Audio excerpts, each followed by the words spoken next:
Hello guys, in the given problem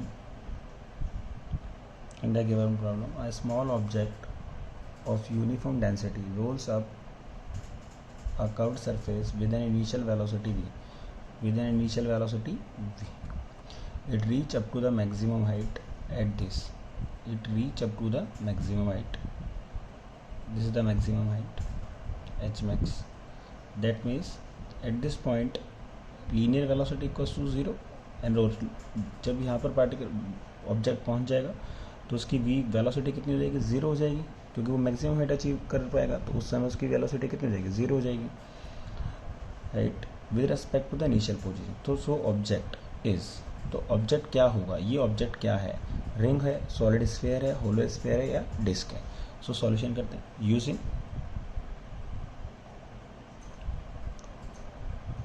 energy conservation.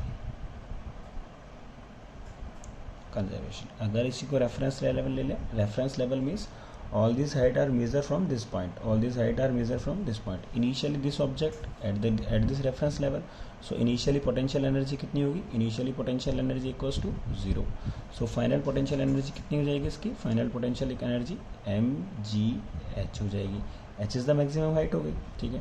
और यहाँ पर अपनी काइनेटिक एनर्जी कितनी हो जाएगी, काइनेटिक एनर्जी 0 हो गई, ठीक है. Both the kinetic energy 0. So initial kinetic energy 1/2 mv square.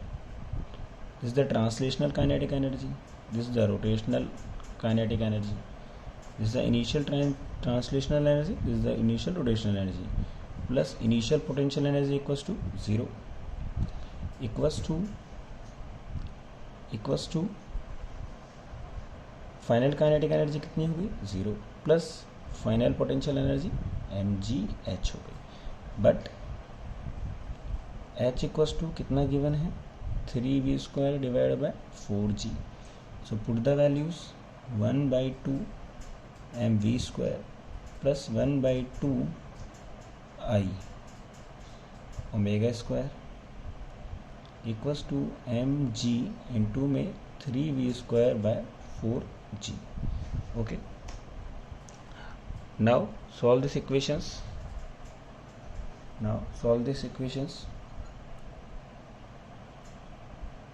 Solve this equation. G cancel out to Z. 1/2 mv² I for pure rolling omega equals to v by r whole square m 3v² by 4. okay, now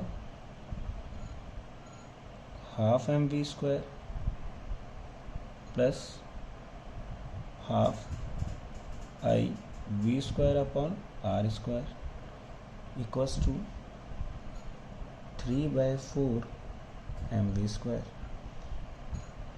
1/2 I v² upon r².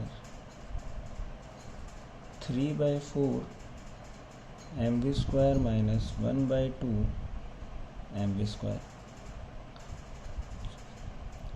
Solve this equation. 1/2 I v² upon r²,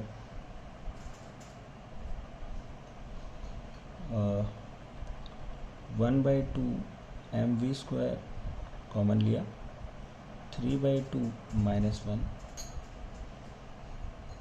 v² cancel out to v², so I equals to, and 1/2 is 1/2 cancel out, तो I divided by r²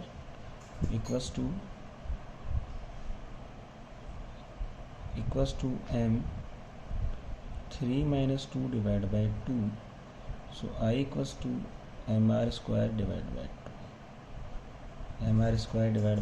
2. and this moment of inertia when axis passing through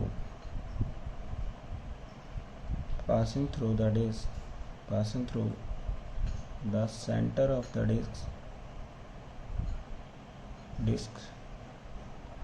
So this object, so moment of inertia is mr² by 2. so this object represent disk, because moment of inertia of this object is I equals to mr square divided by 2, mr square divided by 2. So correct answer is D, disk.